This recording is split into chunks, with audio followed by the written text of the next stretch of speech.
I was like, are you comfortable adopting Black children? Of course we are. Like, what could possibly be different? And then realizing in that statement that is marvelously offensive and not recognizing actually what is different in being Black here or anywhere, quite frankly, but specifically here. And so, yeah, a big humility pill.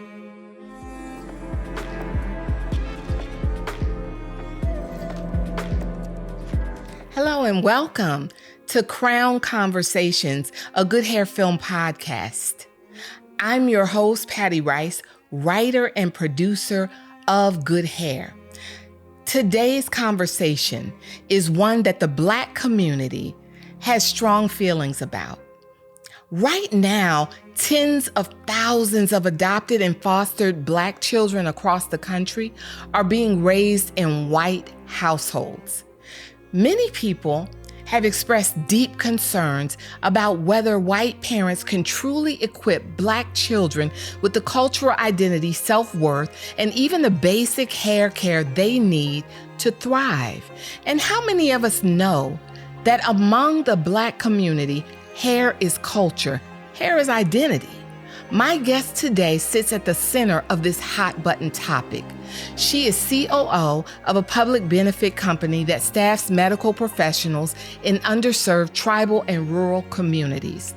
But more than that, she's an adoptive mom who, along with her husband, opened her home and her heart to 3 Black children. And she's here today to share her family's journey, the challenges and triumphs white parents face when raising Black children, and the love that drove all of it. Everyone, help me give Niki Simoneaux her crown for her 3 beautiful children. Niki, thank you so much for being here with us on Crown Conversations, a Good Hair Film podcast. Patty, thank you so much for having me in this conversation. It's just really an honor. We really appreciate having you with us. Thanks. Hey, everybody, real quick, I just wanted to make you aware of something. We have something very exciting and special for you. Just want to let you know that we have our Good Hair teaser. Now, the Good Hair film is why we're all here at Crown Conversations. Crown Conversations is our podcast that is a companion to the film. So take a look at this quick teaser and let us know in the comments what you think about our Good Hair film that's going to be coming soon.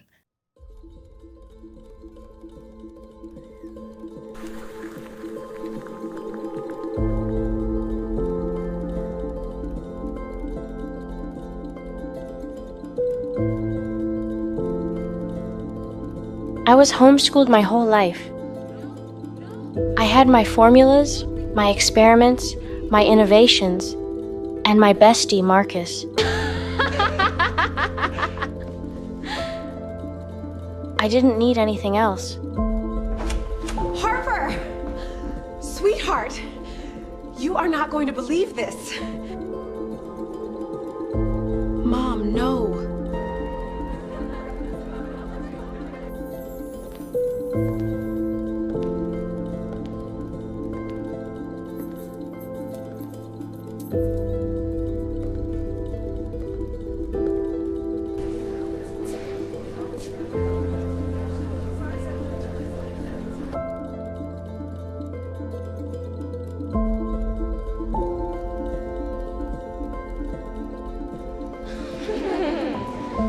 What is that? Looks like a bird's nest.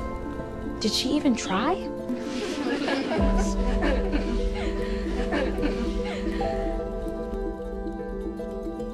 I could synthesize compounds. I could innovate solutions to problems nobody else thought to solve, but I had no idea what to do with my hair.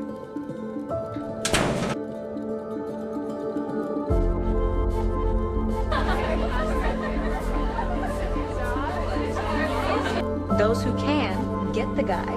Those who can't, look like you. My dad used to say, the answer to every question already exists. Science just helps you find it.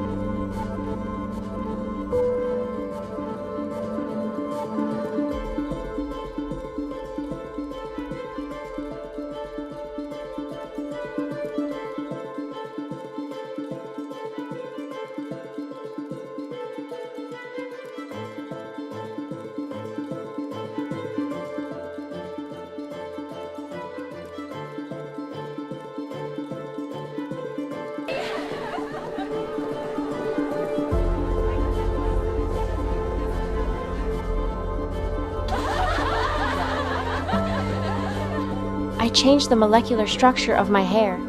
I tested every compound. I ran every calculation. Harper, stop. Talk to me. What's going on? What I didn't calculate was the cost.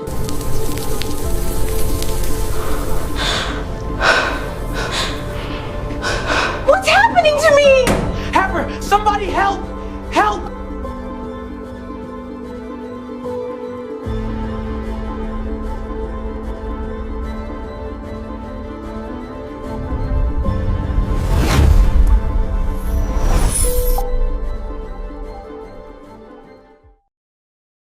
So, Niki, in meeting you, one of the things that I noticed about you is you seem like such a family-oriented person. And one of the things, too, though, is that you have a unique element about your family. Tell us a little bit about your family. So are you talking about my extended family or my immediate family? Your immediate family. So I am a mother of 3. Our 3 children are adopted, and all 3 are African American. And I would also add, I started this family thing a little late in life, and so I think that's actually helped more than hurt, and that just a little more grown up in life and sort of how I approached it. So, what does family mean to you? Everything. Yeah, I'm from a really big family, and I see that not my immediate, like my siblings, but my mom's one of 12. And it's something my husband and I have in common. His isn't quite that large, but it trumps everything. And so probably I would say my greatest strength and Achilles heel is I had a phenomenal mom who had me believe like I would be a phenomenal mom, right? Sort of effortless. That's the Achilles heel part of it, because as you know, that is absolutely not true. But I went into it with an enormous amount of confidence. Wow, that's fantastic. You actually need that level of confidence as you go into it, to be honest with you. So let me ask you, when you envisioned your family, as young girls, sometimes we envision, what our relationship is going to be, the marriage, all of those things. What did you envision for yourself? Gosh, no one has asked me this, and it's really specific. I wanted a rainbow family. Like, I wanted a family of people of all different cultures. Wow. And I also distinctly remember, this is probably not great for my husband, my mom asking me if I wanted to get married and have a family. And I said, I definitely want to have a family. I don't know if I want to get married. So I've been clear at a young age, but I had that vision. I don't know where it came from. I'll be really honest, except that I'm from Louisiana and different cultures were very much part of my upbringing. But I don't know where I got that idea, but I did.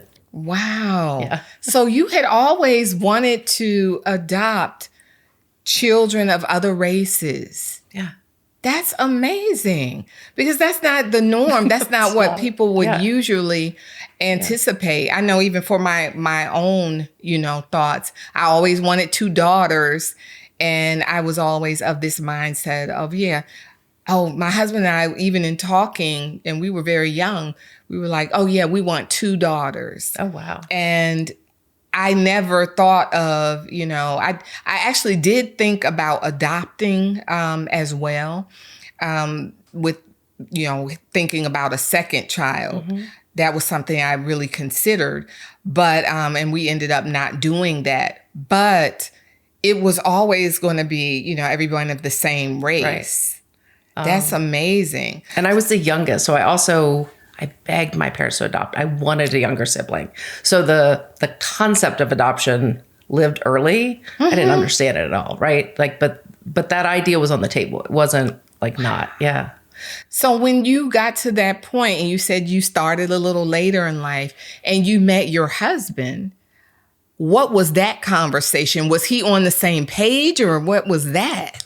So I mean, as you know, sort of in creating family, there's a lot of options. And we talked about them. And it took us about a year to get on the same page. I worried we wouldn't have what it takes. And then this, like, it really had to do with time and commitment with your kids to navigate some of the challenges in adoption. And he felt strongly that was the path we wanted to go down. And so we did. Yeah. That's so amazing. Oh, my goodness.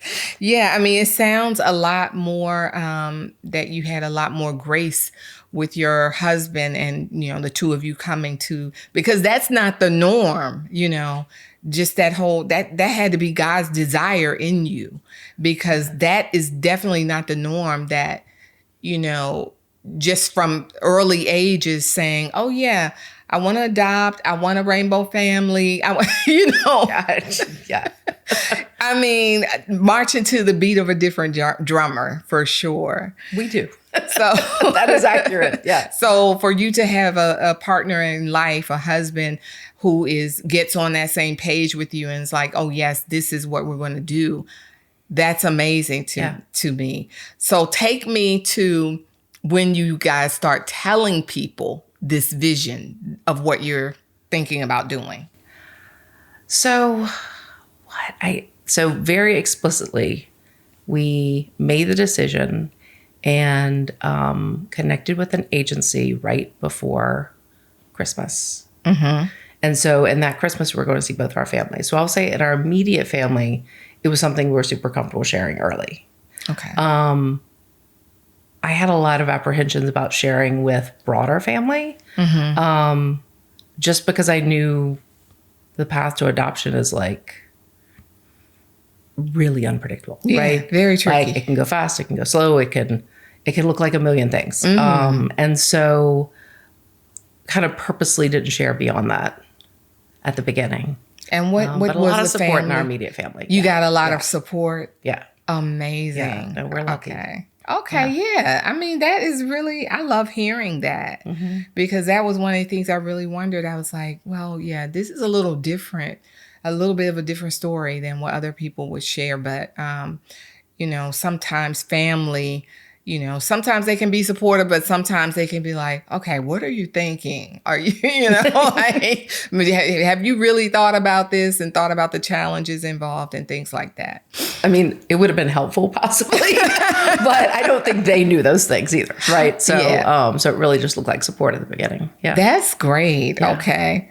So take everyone through what that first experience was like. I mean, now you're a veteran. So, I mean, I don't know about that. After that first one, you maybe kind of knew a little bit of, some of the things that you would need to navigate. But that first go around when you and your husband are a novice at this, what was that experience for you? What were you all thinking, feeling, wondering?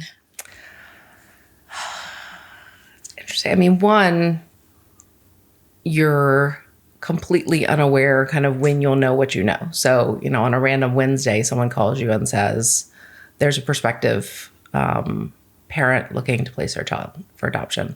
And so I would just say, like, there's a lot of probably anxiety, right? Sort of in that process. And we were called about our oldest daughter 6 weeks before she was born.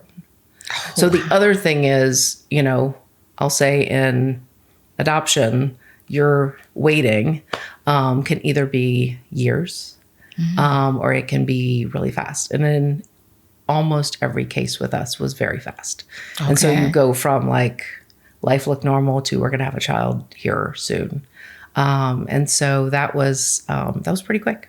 Wow. And was it an excitement? Was it an overwhelm, a combination? Total excitement. I mean, I was like 40, 44, 45. I mean, like, oh, okay. Yeah, this desire to be a mom thing had been going on for quite a while. You were ready. You and your husband were ready. Exactly. Yes. And so yeah. And I think at that point, yeah, we knew it was a girl.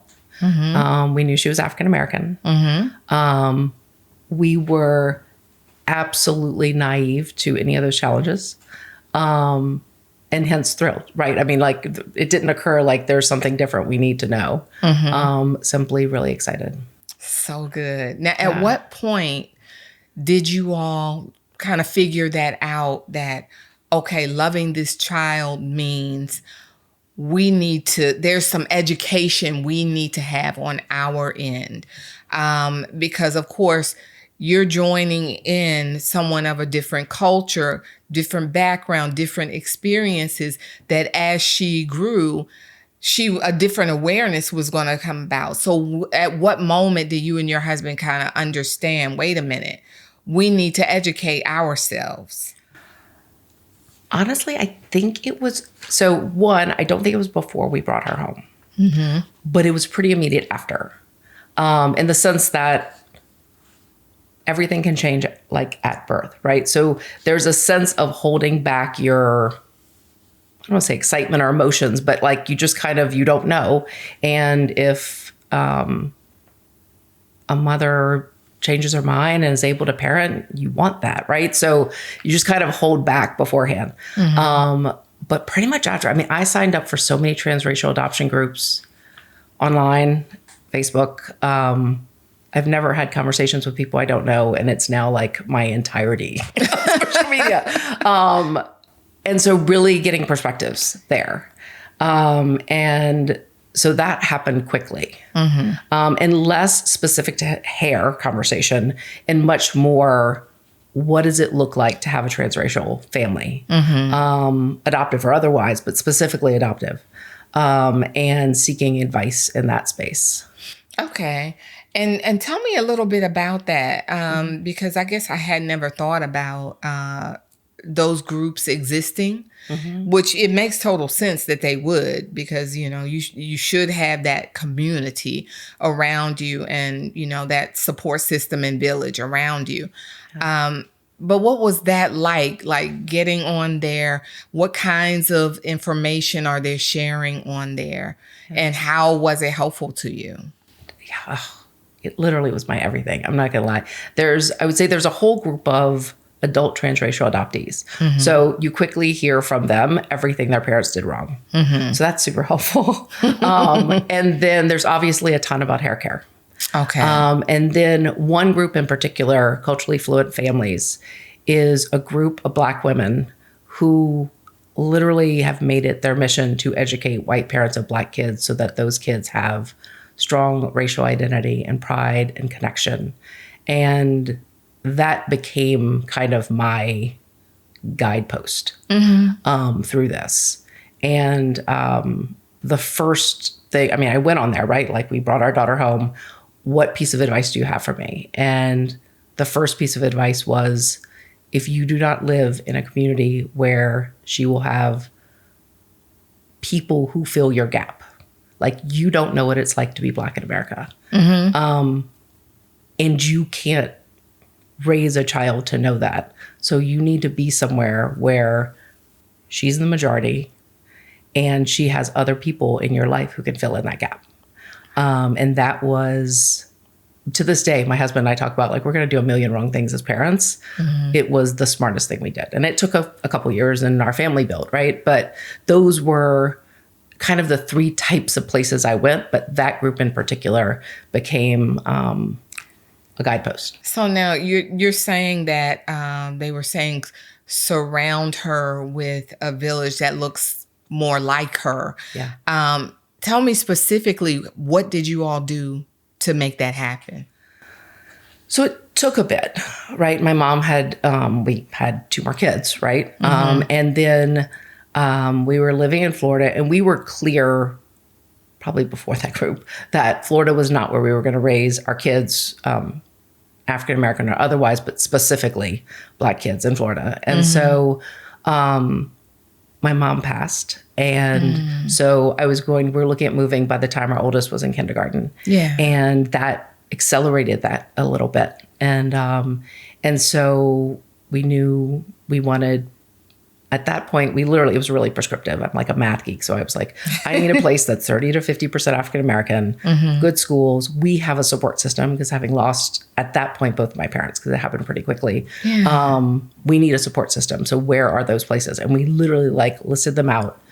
And all that kind of made the short list were in this area, sort of the DMV. And so we looked at Bowie, we looked at Silver Spring, we looked at Columbia, and we looked at Germantown, which got scratched off pretty immediately. Sorry, anyone from Germantown. And we came to Bowie to look at homes, and we had our 2 girls. Our youngest was like a baby then, so we went with our girls. And I remember, gosh, it was like in Town Center, and we went to lunch, which like now that means something, but at the time I didn't know where I was, and came out, and there's a salon there, which I went to. Anyway, once we moved, but there were 2 women sitting outside on a bench who just like fawned over our girls and like, you guys are queens.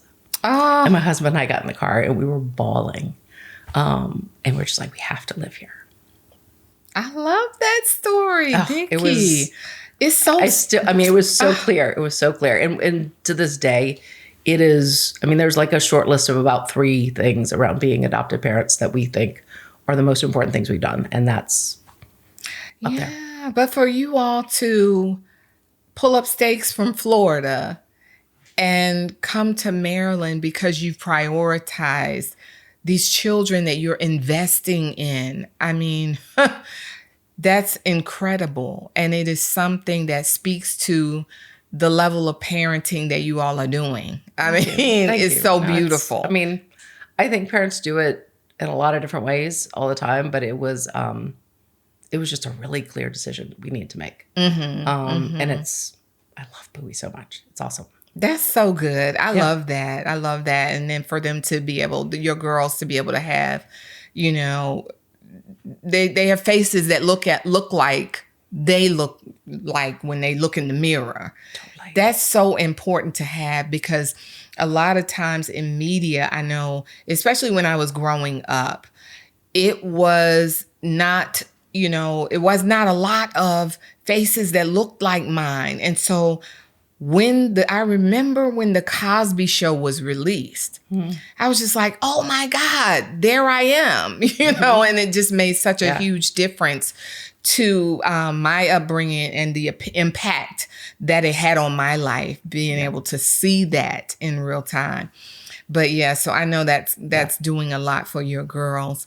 And how old are they now? And I know you have a son as well. Yes. So how old are your kids? So our oldest is about to be 8. And then our middle daughter just turned 7. Wow. And our youngest is 4.5. So we're busy. You have an active household, I already know. Yeah. So question. So you mentioned being in a space, and you come outside and you see 2 women in front of a hair salon, and the beautiful things that they're saying about your daughters, really affirming them. So let me ask you, at what point did you understand, oh, wait a minute, okay, there's things I'm going to need to do and to know around their hair? Early. Our oldest had a full head of hair, like a full head of hair. And so I quickly got into like, what does the care look like? And young is simple. You know that better than I do, but young is a little simple, but still it's different than how I would take care of my own if I had a white child. Right. So that was early. And then, she was 6 months and her hair was long enough that I needed to learn about protective styles. And so there was a woman online, Lashana Bruce. She had Mommies in Curls. And she did a lot of education online. And then I went, she was doing a workshop in Louisiana. I'm from there. So I was like, I'm going to plan a trip there with my daughter, meet up with my dad. We went to Jazz Fest and do her workshop. So we brought Claire. She was like in a bumbo. She was literally not walking yet, and learned how to do twists and, literally kind of care. That was my first like real immersive, how this needs to look different. And there's been a lot of sequential things. Like there's there's a wonderful course online, Tutus and Tennis Shoes. And she teaches the science, which, I mean, I didn't know the science of hair, period, much less. And so there's that. I mean, God, in COVID, we had our woman who would do their hair probably twice a year or 3 times a year. But she would come in the house, do my oldest, I would do the youngest. And I mean, I asked her so many questions, right? And so I've always kind of sought out those people so that, like, I'll pay you more, but I'm asking you a lot of questions because I need to learn. And people are just unbelievably generous, right? Like, with their time, with their advice. I'm just really grateful. I love that. Yeah. Okay. So let me ask you, did you see like doing their hair as, I know with my mom, I'm going to say this first. With my mom, it became a bonding experience. Like we would have wash day on the Saturday because on Sunday we were going to church. And that Saturday wash day where she would wash my hair, blow dry, you know, put those products in it and what have you. And then she would actually press my hair out and curl it and, you know, set it up for the next morning where we could take the little hair rollers out and all of that. It really became a bonding experience. That's when we had an opportunity to really talk. She asked me questions. She really would listen. She was very approachable in that moment because, I mean, she had 5 of us. So it was like other times it was always movement for her. Things, you know, always going on with her running the household. So yeah, that was my time that I had her to myself. So how is that for you with your girls? Is it a bonding experience? It is. I would say that sometimes TV is a little more involved than talking. And what your mom could do in a day probably takes me about a day and a half to 2 days. Really? So it takes a long time, yes. But it is what I equate it to. And I don't know, my mom could sew and I used to draw clothes. And then she would make them. And so it was like our creative outlet together and our ability to create. That's, for me, that's what, you know, it's like I'll show them a bunch of styles. They'll decide. Often they'll pick something I've never done before or, you know, it's like I've got the basics, but we're approaching it differently, right? The parts look different or something. And so for me, it's a real way to like be creative with them and create something. And they always push me to try something new. And so that, like, I very much see it as bonding, but it's also just kind of this creation, right? It's a lot of, what are we going to do together, right? So it's fun. So what like products do you use? Did you have like the trial and error of, you know, take us through a little bit of that in terms of learning. You know, I know you started with doing the course, but yeah, how was that process for you, that season of really learning and digging in? I have to really think about it. I would say, I mean, one, there's product everywhere in our house, product and beads and everything else. But it was, I think at the beginning, it was super formulaic, right? It's like, you know, liquid, conditioner, oil, right? Just follow it. Do LOC, do LCA, like just do that over and over. And I had this, like, that's what it was. And so it wasn't until, I'll say later, that like the subtlety mattered of, is this too much? Now there's product buildup. Hair changing, right, as they age from each other. And so then kind of saying, well, how would I'm seeing hair growth here, but not here. Or moments of having tension bumps were the worst. Of realizing like damaging their hair was like heartbreaking to me. For me, and when they got it styled by others sometimes, right? And so just, but figuring that out, I'll say. And it still is, right? You know, now they want added hair and I'm like, I don't know how to add hair, right? Let's start. So, and so it's really, it will always exist because it will always change. And I think that's something that is unique. Not that white hair doesn't change or non-curly hair doesn't change, but not the same way. I mean, it's a personal journey, I'm guessing, for anyone. And as a mom, it definitely is. Do you feel any of the, I guess I would say, pressure from the Black community to like, okay, I really got to get this right. I really got to make this work. The Black community gives me pressure, but I do. Like I definitely live in the world of I can't be okay. I've got to be great. Mm-hmm. And I wouldn't say I'm great, but I would say like I'm pretty decent at it. But I live in like there needs to be perfection there because I don't ever want that question from my girls. Really? Wow. And my husband jokes, I mean, there is no greater compliment than a Black woman asking who does my kids' hair or complimenting their hair. I mean, I get chills talking about it, like no greater, because I am clear not everyone would tell me if it looked bad, but I'm also clear no one would tell me it looks good if they didn't actually mean it. Yeah, we definitely wouldn't nobody's doing that. No, ma'am. So when they do, I mean, I'm like a child. Like I get giddy of, like I'll text my husband, oh my God, you'll never guess, right? Like, so-and-so said this. Yeah, no, it's, it is the biggest compliment. Wow. Yeah. And even as you, try to master some of these protective styles and things like that, are there ways in which you're very conscious about, I guess, bringing to your children? And I don't want to leave your little boy out either, because that's a whole other piece as well, is ensuring that, caring for his hair also. But are there ways in which you instill hair pride, hair identity related to their culture? Are there ways in which you try to be conscious of doing that? Yeah, I mean, it's one, they need to love it. And so we talk a lot about like, if you don't like it, tell me.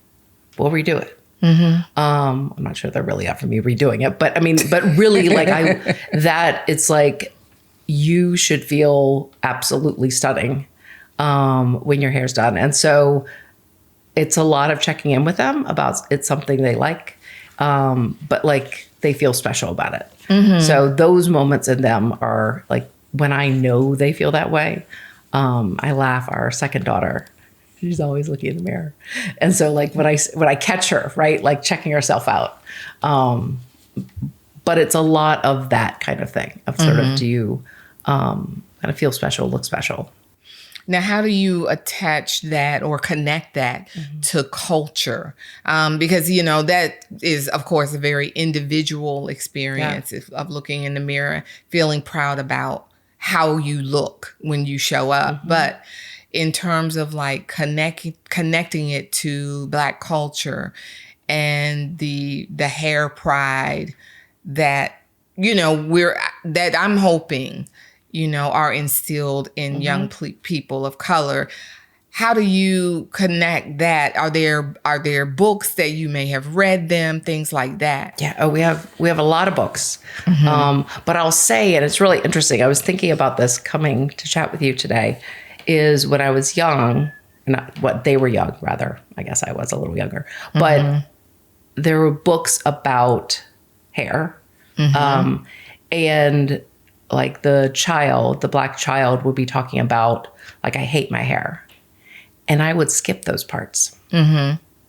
Because I was like, why would I ever want to communicate that? And I had friends, Black women, who were just like, but you need to let them know that's okay. In a way that it hadn't occurred to me of like, they're going to have, like they will have those feelings, but Black kids go through those feelings. And if you don't make it okay to say it, that's actually a problem. Mm-hmm. And so I would say, I mean, your overarching question about connecting to culture, I think there are some ways we can do it, but I also think it's a place for me to grow more. Okay. As a parent, because it's, I would say I see that it's more than just about hair. Mm-hmm. I don't know how much I translate that to them. Okay. Right? It's like, it's the thing. I feel like there's so many aspects of Black culture that I'll say white people are aware of. Mm-hmm. Hair to me is like this void. Mm. I knew friends who were Black who moisturized because their skin would get ashy. Like I knew things, right? But when it came to hair care, it's not public. Like no one talked about getting their hair done. No one talked about, you didn't see a friend when they got their hair done. You didn't see them with their hair undone. I mean, like it literally was this very private thing. And so as parent of Black kids, I feel like I'm just like, it's being exposed to something I've never seen as the bigger, like not the care part, but the pride, but the history around this is how slaves got out, is how someone did their cornrows, right? Like this is a real connection to culture. I'm learning. And so I don't think I translated that to my kids as much as I should. Yeah. And I mean, you know, it's great to start at any time, you know? I mean, so even being aware of that, that's something that would be so great to be able to incorporate. And just even with what you just mentioned, I learned some of these things that I did not know about Black hair history from a Dove campaign. And what we did when we first started working on the film Good Hair, developing it, one of the things that we did, we wanted to understand, okay, is this going to capture the pulse of community and what people want to hear about and experience? And so we did a focus group, brought together around 10 girls, ages of 13 to 17, brought in a facilitator. And it was so amazing to hear these girls, to hear them talk about their personal experiences around their hair, you know, whether they were natural, whether they were doing a lot of braids or, you know, had perms. Some of them had even at those young ages had experienced wigs, which was amazing to me. Yeah. And just the experiences that they'd had. And one of the things that I loved was that the facilitator, she was a minister, and she incorporated into the conversation some of those historical elements that I had not heard. I was amazed that you're from Louisiana. They had a law. I don't know if you know about this law, but it's called the Tignan Law. And it was in the 1800s, I believe it was, where Black women who were slaves at the time, they were commanded to cover their hair. This is where a lot of the head wrapping came. Interesting. They had to cover their hair because white women were concerned that the men were their men were attracted to Black women's hair. And so when they were out in public spaces, they had to cover their hair in Louisiana. Wow. So so it's just been a lot related to hair. And then when we go down the line and we get into the civil rights movement and what the Afro meant, that was just such a strong visual of Black men and women expressing who we are as a culture, as a people, and that pride of, oh no, you know, we're not going to assimilate. We're going to applaud and own the hair as it grows naturally out of our heads, because God made it this way for a reason. And guess what? It's beautiful.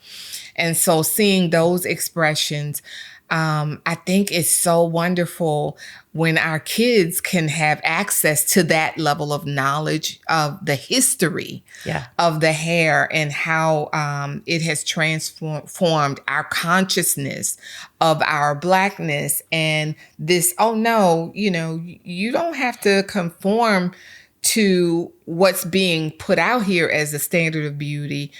You're beautiful. Yeah. You know, and so, so that facilitator coming into this conversation with these young girls and sharing that was so powerful, Niki. It was just so wonderful. Really and neat. The girls' faces lit up. Yeah. to know these pieces of history. So yeah, I definitely would encourage you. There's so much information about Black hair history online, and even on YouTube. And I'm sure there are some natural hair movement influencers that are talking about these things in ways that can be digestible to your children, because you don't want to have a heavy conversation with them about it, but for them to just have so I think Grace Byers, she's an actress, and I think she did a book about Black girls and their natural hair and being proud of it and things like that. So of course there's the books and there's the videos and things like that that can be helpful tools.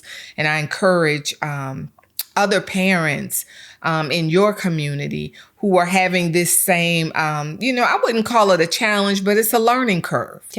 Who are having this same learning curve, to be able to tell their daughters and sons, hey, you can be proud of your hair, and your hair is so versatile, and here's some history around your hair that may be, interesting to you coming up. And I love what you said too around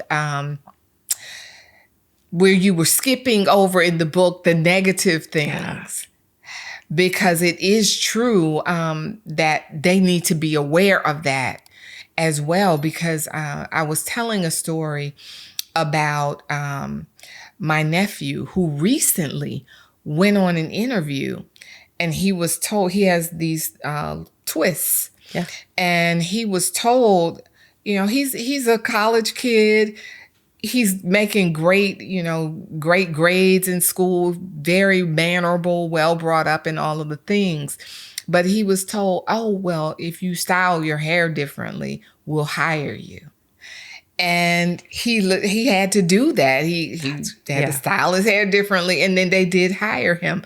But it's just like, okay, this conversation is still going on. Oh, totally. It's not, Yeah. So you want to be, put your kids in a position where they can understand that, oh yeah, if I encounter this, I still know who I am as a person.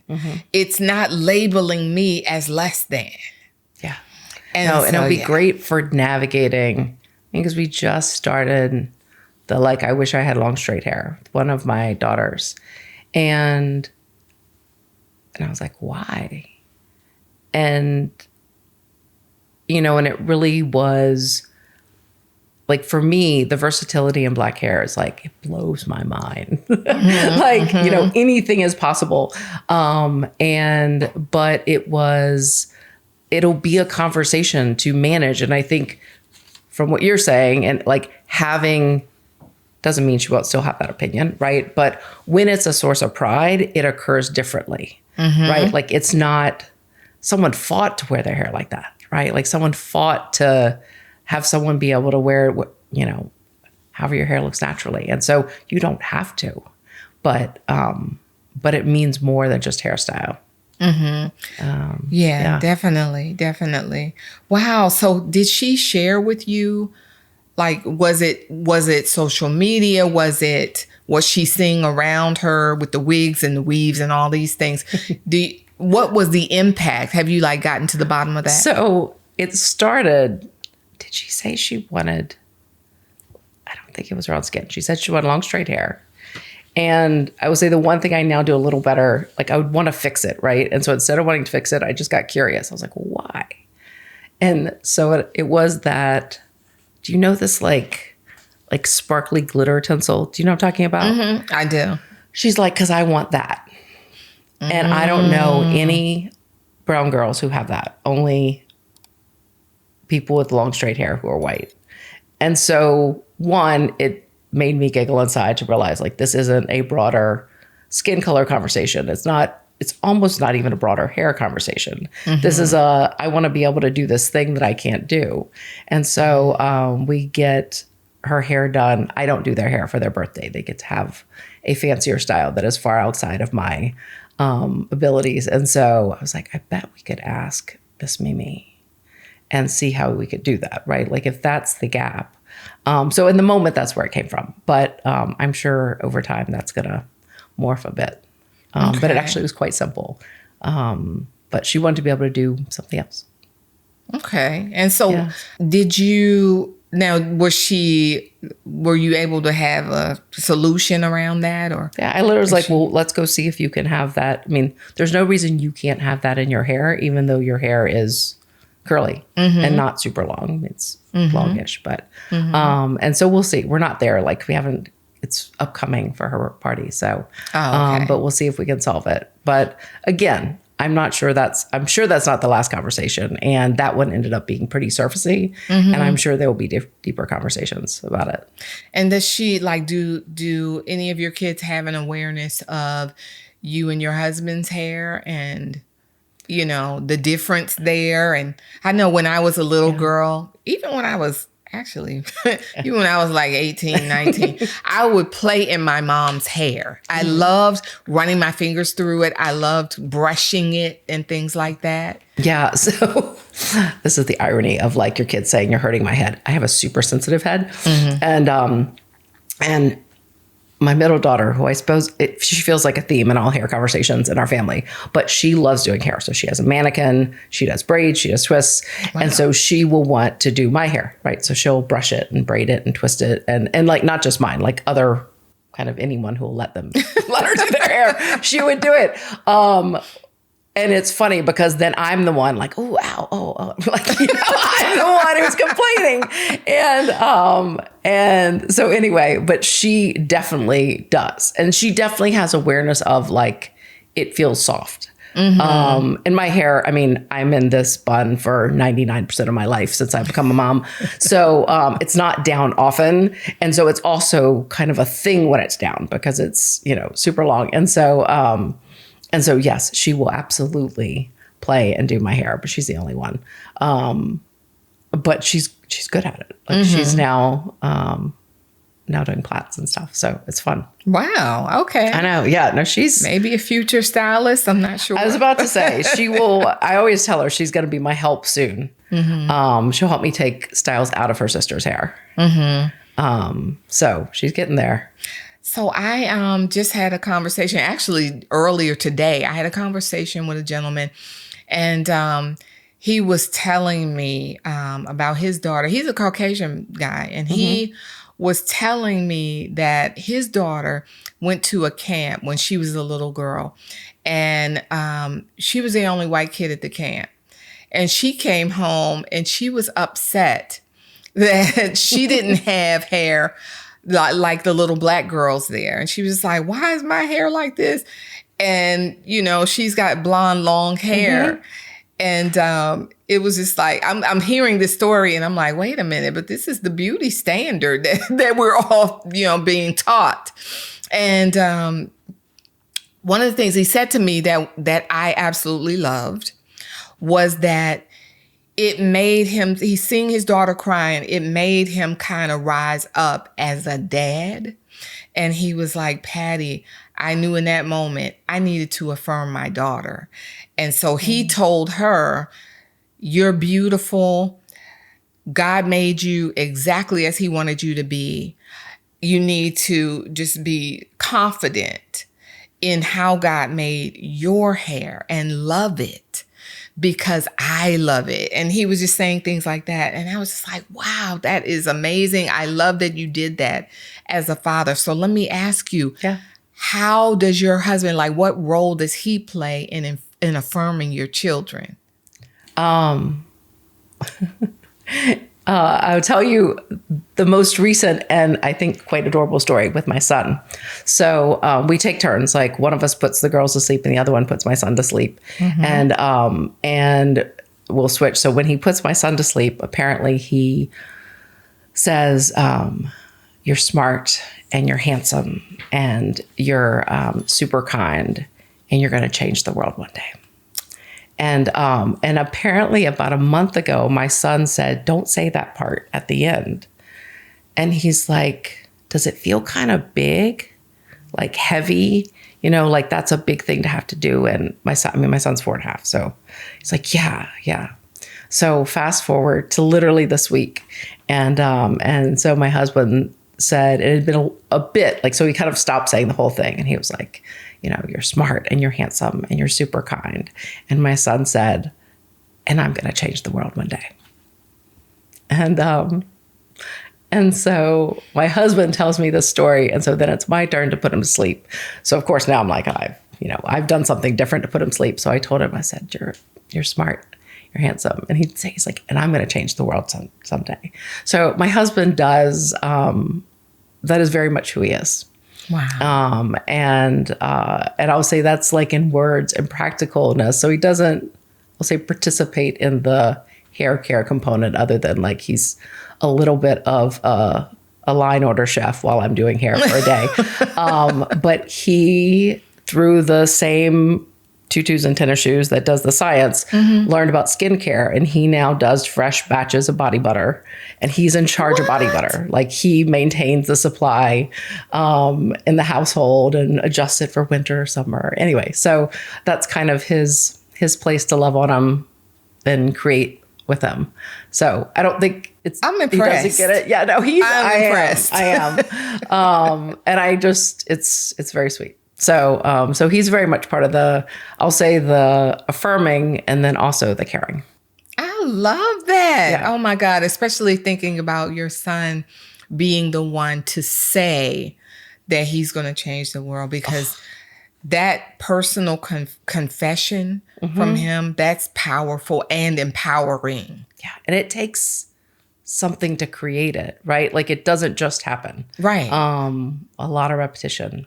Oh, yeah. So, You have to really speak those things that be not as though they were. And I think culturally, that is a far more common Black cultural thing than white. Like there's a lot of affirmation of kids. Yeah. Really. And not just your own. Yeah. It's a community connection in a way that's really remarkable. We have to. Yeah. We really have to, Nikki, because honestly, when you are in a scenario where everywhere you look, everywhere you go, there's a different and often subliminal messaging of what beauty is, of what acceptance is, greatness, of what greatness is. Yeah, I mean, it just or even like not acknowledging the greatness that's there, right? Erasing the greatness that's there. No, it absolutely makes sense, but it is learned for me. I didn't see it modeled like that, and it makes sense. Wow. Yeah. Wow. Well, you all are becoming, veterans at this whole thing. This is amazing to me. Not only the experiences that you've had, but your openness and your willingness to learn, to understand, to absorb, and to observe.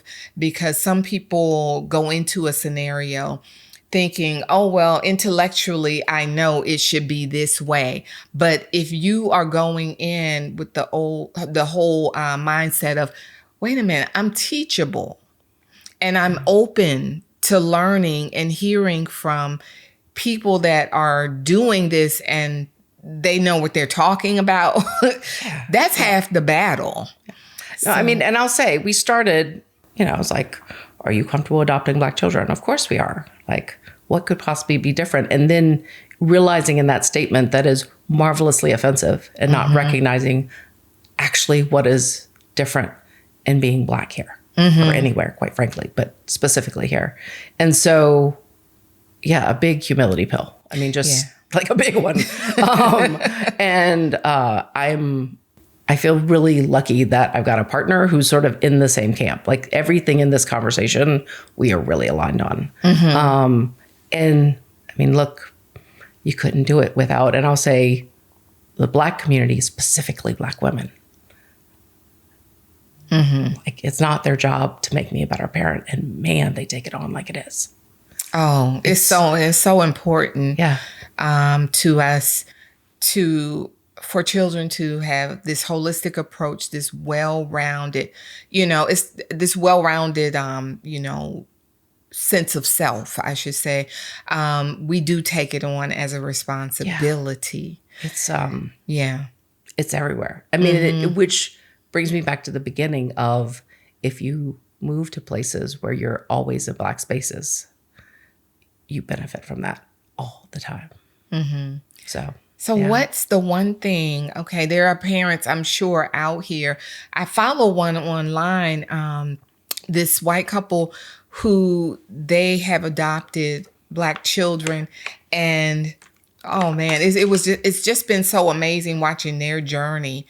And they first adopted a boy. At the time, she wasn't able to have children, and then they adopted a little girl who's biracial. And so since then, they've had a child together, miracle upon miracles. But just seeing that journey and everything, and thinking about there are other young parents, older parents, what have you, or potential parents, let me say it that way, who are considering adopting, want to adopt.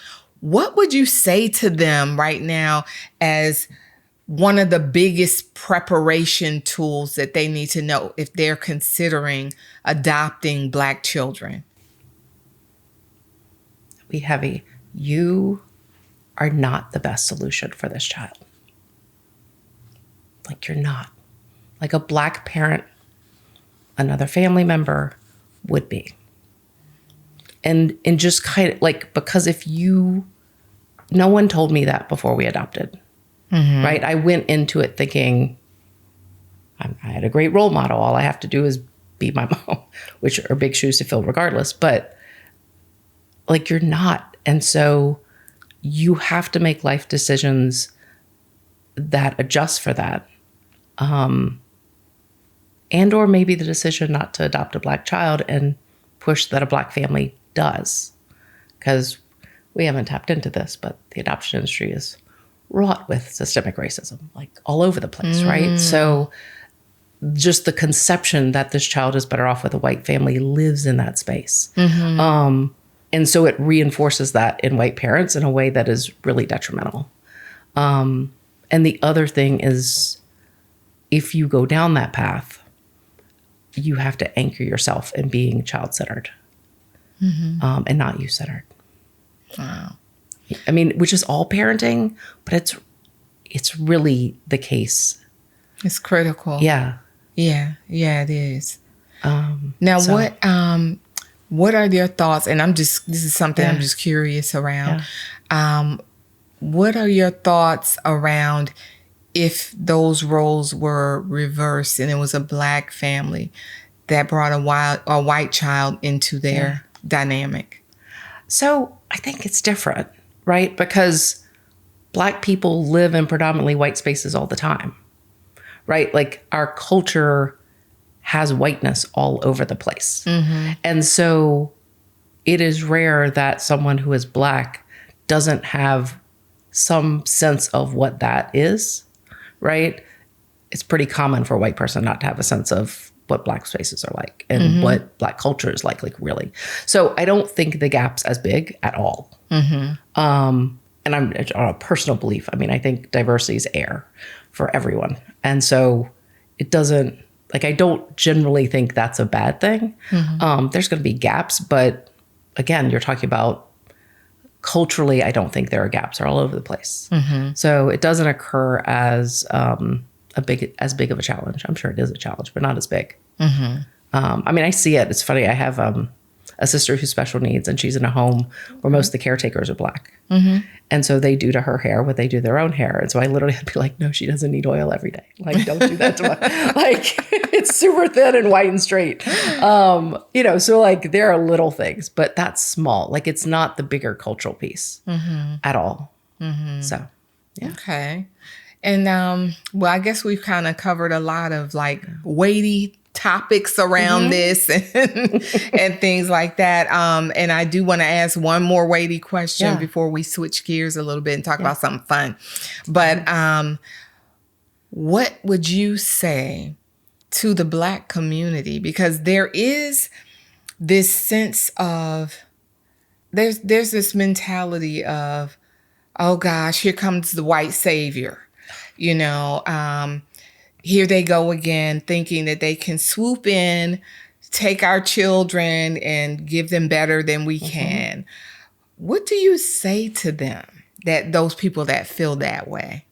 I think your skepticism is founded in a lot of reality. And so,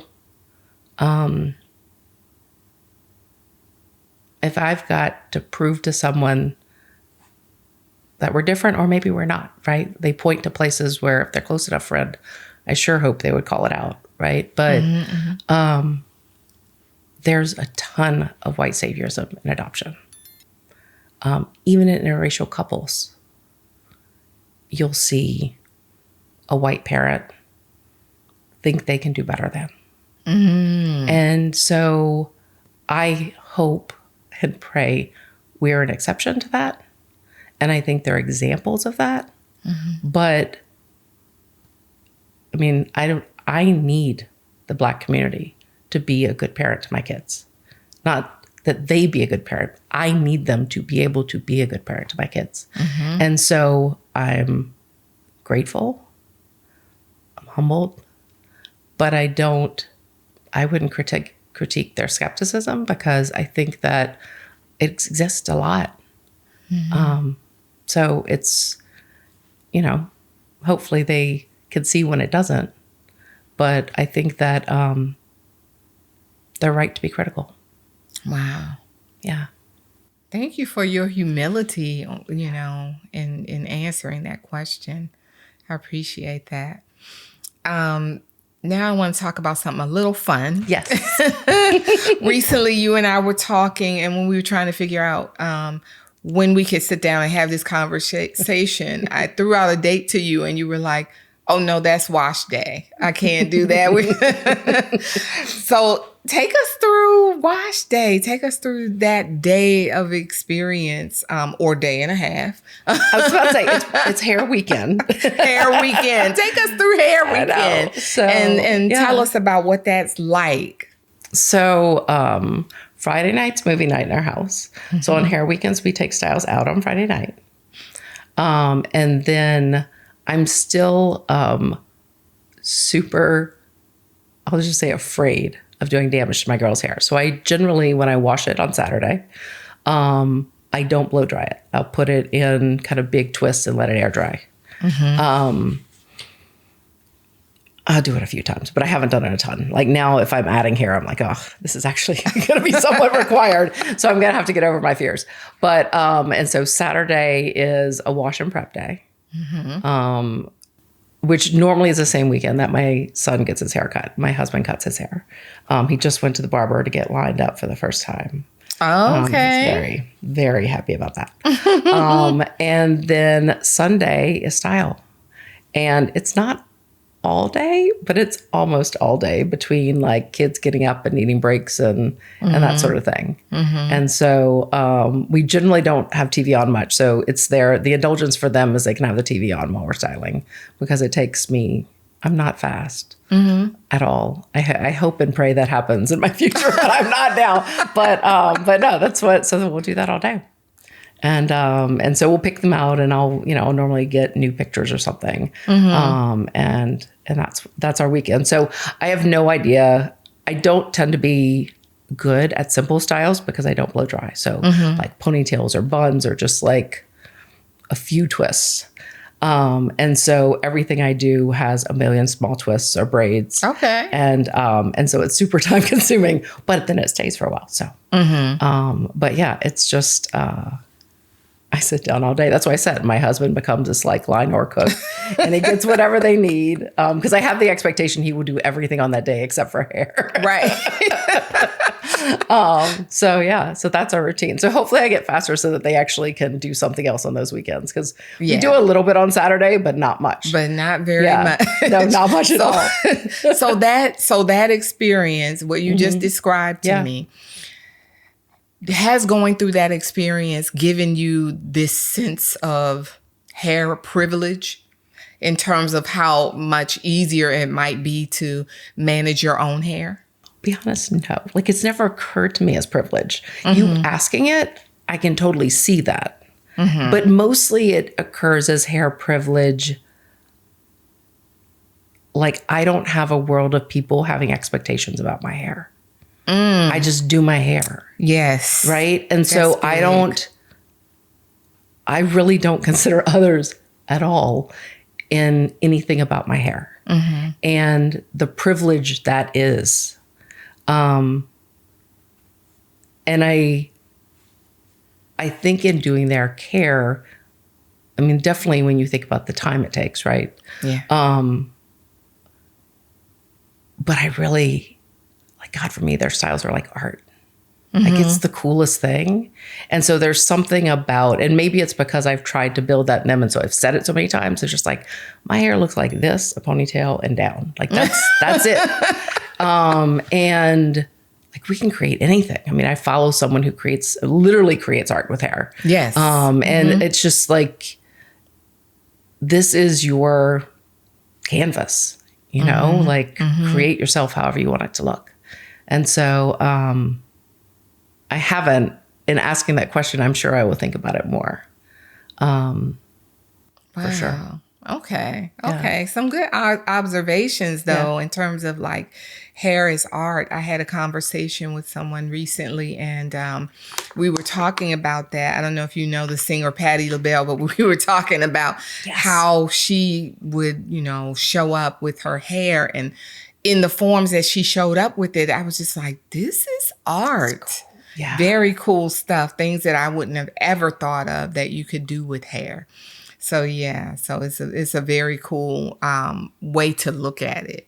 That it's so versatile and you can do so many things with it. And that's the part that does make it fun and make it seem like so much fun to be able to kind of play in it and do different things to it. And so I want to ask you, is there anything that you went into this experience, and this is, again, a question related to hair, that you had to unlearn? Yes, actually. I had to think about it a little bit. So 2 things occur to me. So one, we wash our hair. Meaning as a white woman, I wash my hair when I shower. And the fact that hair care is distinct from cleaning your body was like, I realized, like, well, what do you do? What do you mean it's not when you're like, why not? You're hanging out in the shower. I mean, it was like, and not that people don't do some hair care in the shower, but that is the norm. That's not the case. Braiding, I'm going to say backwards, but that's not what I mean. But like literally the hand motion of how I grew up braiding over and learning under. Wow. Is, and then I've actually heard from someone because my second daughter has, I'll say, a tighter curl pattern than my first daughter. And someone telling me like, oh, but if you actually go under, actually, no, if you go over, it'll keep it going down. So it doesn't, because I was saying it sort of pops up. So we need beads to kind of hold it down with weight. And so just that idea that can be done differently. And so there's sort of just technical things like that, right? That, and I'm always, I mean, I don't say it's unlearning, but this idea of hair being fragile and that being, you know, something that I always have to think about and teach them. Oh, yeah. Definitely. And especially the edges. Yes. The edges are a big deal. Yeah. So there's a lot of, I'll say, unlearning, but mostly just learning, like things I never thought about. Yeah. Yeah. Do you recommend that with this form of adoption, that hair education and hair culture, hair identity, hair culture education be like a mandatory part of that experience of adoption? Absolutely. And I think even like understanding it's the identity part, and not that the care isn't a component, but I think the identity, because I think people going in will recognize like, I don't know how to do black hair, right? But what they, I think, would take a lot more to realize is the identity component and the cultural component and the pride and the connection. It just kind of, hair isn't just hair, right? Like it is, it really has a place within Black culture that a white parent needs to understand. And definitely required. I mean, there's a whole lot of education around it, but I mean, we did our adoptions in Florida and there was zero. And Florida's, I would argue, one of the worst in this regard, but there's zero education. I mean, even the idea of, are you willing to fill in the gaps in your child's life, right? Broader than hair, that type of thing. Like no one asks those questions. Wow. Yeah. That's amazing. Now, I know you've kind of taken this on yourself, but there may be other parents that don't have that bravery or conviction to, learn these techniques and things like that. What would you suggest to them in terms of finding the right stylist for their kids? I thought you were going to say, what do they need? I was going to say a deep pocketbook, and that's true. Because if you're not going to learn, then, someone else is going to have to do it for you. And so, oh gosh, to me, it's a stylist. For me, I looked for a stylist who's willing to invest in my learning too. So if they're kind of unwilling, and not unwilling, but maybe intimidated. Yeah. A little. I mean, I'd ask the stylist, like, I need someone who's going to help me learn, and I could ask a lot of questions to, and I'm willing to pay for it because I think there shouldn't be an expectation that someone's going to give me advice for free. And so, are you willing to do that and then pay them for their time? Yeah. Yeah. Wow. Niki, this has been a fantastic conversation, and I've just learned so much too. Just looking at things from, your point of view and what your experience has been, the impact that it's had on you. And how has it, changed or impacted you as a mom? Because you do have, like you said, you kind of went in wanting to be, okay, yeah, I'm going to be my mom in this thing. And I know that feeling because my mother, I always say that she was June Cleaver, this lady. Like she was the PTA lady. She did the cookies, all the things. And, at home greeting you with a smile. And I about almost half killed myself trying to be that, I was like, yes, I am not the Black June Cleaver. I'm not going to be able to fill those shoes. So with you, how has this experience impacted you as a mom? And I hope you're proud of yourself, but are you? I am. I think we've made a lot of really good decisions. It does occur like a mountain with no top all the time. And so... in what ways? Let me just ask you that. Well, I'd say specific to hair, right? I mean, hair changes, how a kid wants their hair. I mean, it's why I just started trying to add hair because I'm like, well, beads are going to be very passé in a couple of years with my two girls and they're going to want something different. And I've never done that. So I'm going to have to start practicing now. So I think there's that evolution as well as just hair texture changes. And so being able to adjust and figure that out on my own or with help.